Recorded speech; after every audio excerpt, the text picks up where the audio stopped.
You ask Tiger to calculate. This deals with linear inequalities with one unknown.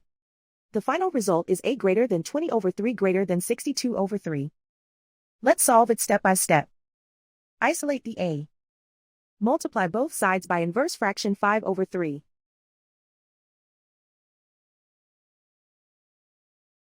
Group like terms.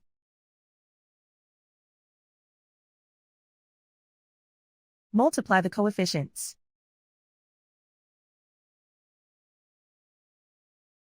Simplify the fraction.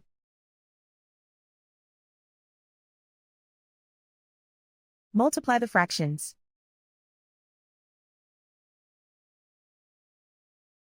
Simplify the arithmetic.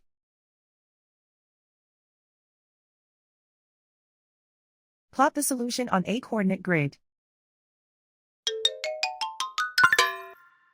And so the final result is a greater than 20 over 3 greater than 62 over 3.